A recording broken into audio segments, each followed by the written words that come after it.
Welcome back to the channel, everybody. My name is Kwaku and welcome to CES Day 2 coverage. This is everything that you need to know that I found out that looked interesting from CES out of the billions of things that you end up seeing coming out of CES. And for starters here, we're talking about the Intel 11th gen processor, their flagship processor, the Core i9. And let me just bring it over to you guys so you can see here. They're previewing the Core i9, and as a lot of companies do. One, for starters, real before I even go into this, it is a 10 nanometer architecture still. It's not, or a 10 nanometer chip still. It's not like AMD 7, and it's definitely not like Apple's either. But going back, as a lot of companies do, they typically announce their flagship products before the rest of the family of products come out. And so this one, they announced the Core i9 11th gen, the i9 11900K, which means it's overclockable. And this one pretty much brings up 8 cores, 16 threads, up to 5.3 gigahertz, 4.8 base clock. We have a lot more AI built into it because AI is the whole thing right there. It's still a 14 nanometer chip, but we still aren't getting anything lower right now. There's not too much into it. It's just supports to faster memory, DDR4 3200 megahertz. And if you're curious about this, even my PC here, that's an AMD Ryzen 1st gen Zen 1, is running 3200 megahertz, so that's kind of interesting that we're getting this out of Intel all of a sudden. It also says here that we're getting new Intel 500 series chipset, and it includes USB 3.2 Gen 2x2 support, 20 gigabytes.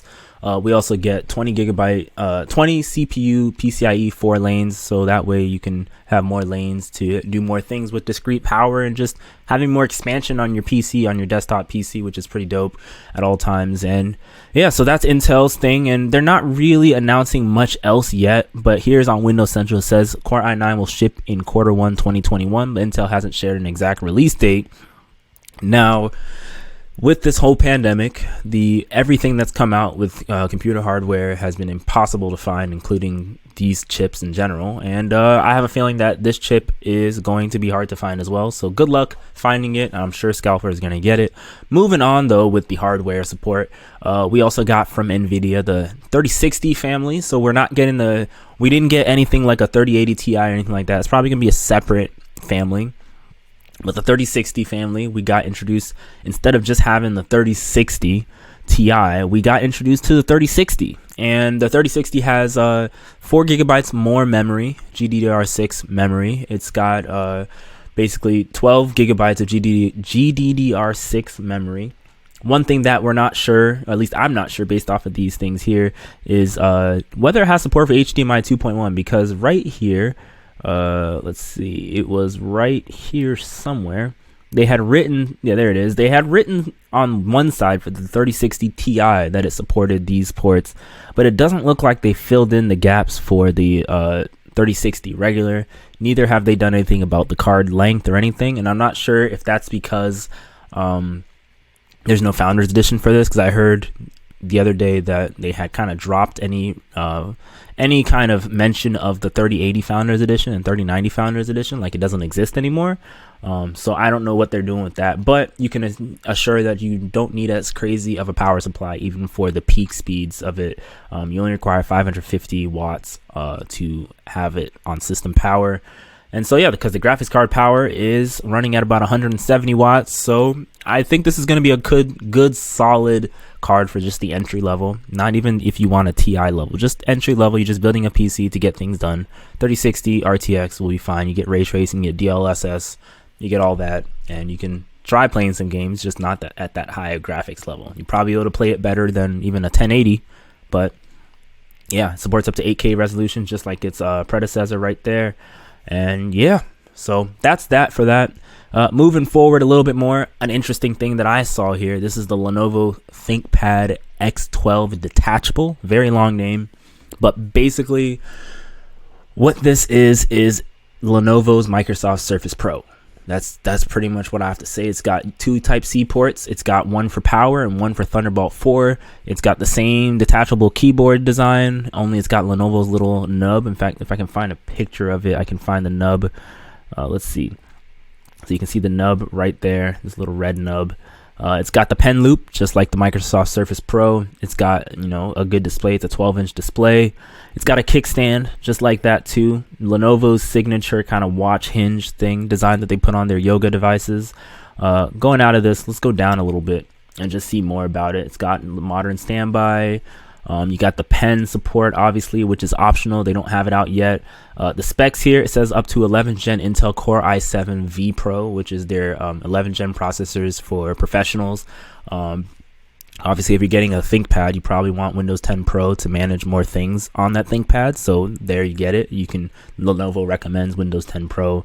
It is only a 1080. It's only technically a 1080 IPS, but it's 1920 by 1280 IPS, anti-reflective, so it's not glossy, which is pretty cool. Corning Gorilla Glass 400 nits, up to 16 gigs of RAM. Battery life seems all right, 10 hours. Obviously, it's not keeping up to Apple's standards of hours anymore. Up to 1 terabyte NVMe, and it's got Iris X graphics as well, Windows Hello, IR camera, all that stuff, Dolby Premium, because obviously Intel's processors, the 11th gen, they really want to push Dolby and a bunch of other kind of things inside it, multimedia type things inside it, dual array mics for noise canceling. It's got basically a rear 8 and a front 5 front facing camera with infrared IR. And yeah, so it's got a lot. It even has Wi-Fi 6, Bluetooth 5.1, so that way you can actually connect your Xbox One Series S controllers to it, because the Series S controllers don't run on the older Bluetooth. You need a dongle if you have older Bluetooth in it. And yeah, so that is Lenovo ThinkPad X12 detachable. All it really comes with is says a keyboard comes with select models, which means if you bundle it together, you get a keyboard. And then you get a pen if you bundle it in, so that's why it says select models. And it's a 65 watt AC adapter, supports rapid charge. Nice thing is it charges off a USB Type-C, so that means that any of those Thunderbolt monitors, displays that you have, you can just connect the Type-C port to that powered Type-C, and then you can connect it to the back of the monitor, and your monitor can power your laptop without having to have a separate cord. So it's really cool. In fact, here's a picture of said power port right there. If it loads up, they have a picture right there. So you can see Thunderbolt 4. You got your headphone jack, which is a headphone mic combo jack. You got your volume rocker on the other side, some venting, power port, I believe. This is how you turn on the device itself. And then you have your other Type-C port, which supports power delivery. And then you got your kickstand release right there. If you just put your finger right there, you can open up the kickstand. So it's pretty cool looking. Not even that expensive, honestly. It's like $1,200, which is, I guess it's pretty expensive, but for a ThinkPad, it's not too bad. It's pretty cool to see. Intel Core V Pro i7. Next thing up that I have is, sir, you see the tab right there. You got the new Razer laptops. The laptop that I am recording this from is a Razer laptop. It is the Razer 2019 advanced model, Razer Blade 15 advanced model. Mine is a 2070 Max Q with 16 gigs of RAM and 512 storage and 144 hertz display. Not glossy, but matte display, so it's non-reflective. They updated these things to have 30 series mobile GPUs in it, and they updated it also to have extremely high refresh rates on it. So we have right here on the side up to 360 hertz refresh rate, obviously on 1080p. That is insane, having 360 hertz. Obviously, it doesn't mean you're going to hit 360 hertz in your games, but if your game is pretty basic, you will hit it. Probably Minecraft, you'll hit it.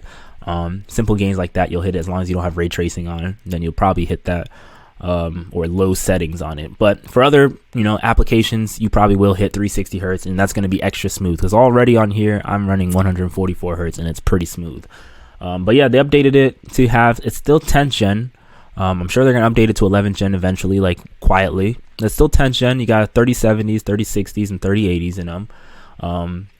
And then for the studio edition for the Blade, you also still get the Quadro 5000 RTX Quadro in it. And it's, yeah, you got your 36 and 360 hertz refresh rates. Or if you want QHD, you can get 240 hertz, which QHD is 2560 by 1440 display. Quite much better in terms of computer, for laptops. A 15-inch QHD seems pretty dope. I'd recommend that honestly over getting the 360 hertz, because I don't know if you're ever going to even reach 360 hertz. Last thing before we move forward to the end of the video, in fact, this is the end of the video.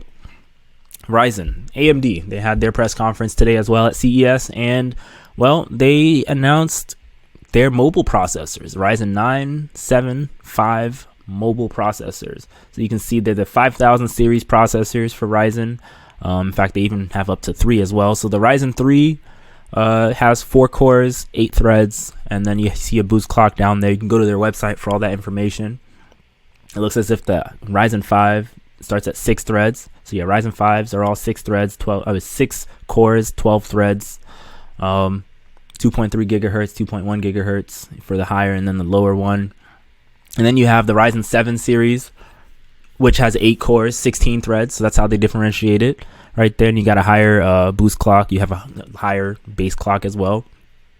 And then you moving over as well to the Ryzen 7s. Still has that 8 cores, 16 threads, if I can speak. And then the flagship kingpin of the Ryzen mobile processors, we have the Ryzen 9 5980HX or 5980HX series processors, 8 cores, 16 threads, up to 4.8 gigahertz boost clock max. That's pretty dope. And of course, one thing that I really have to say with this whole thing is that Microsoft has a press conference at 9 o'clock in the morning Eastern, and we saw leaks last year, and I made a video about it, of the leaked Surface devices. And I have a feeling that the Surface laptop, if they do a Surface device announcement, I'm not sure what it's going to be. If it's a device announcement, which they didn't do in October like they normally do, we'll probably see a Ryzen Surface laptop that runs the latest 5000 series mobile chips. And I'm sure because Intel as well, we'll probably see something about 11 gen for Intel as well. So we'll see. There's a lot of speculation, but stay tuned for that one. That starts tomorrow morning, 9 a.m. Eastern. If you want to watch it, I'd honestly recommend watching CNET highlights. They usually post, they usually do live streams of all of the press conferences, the major ones. So stay tuned for that one. This is day 2 coverage for CES. Thanks for watching, everybody. If you have any comments about it, leave them below. I'd love to read them. Take care.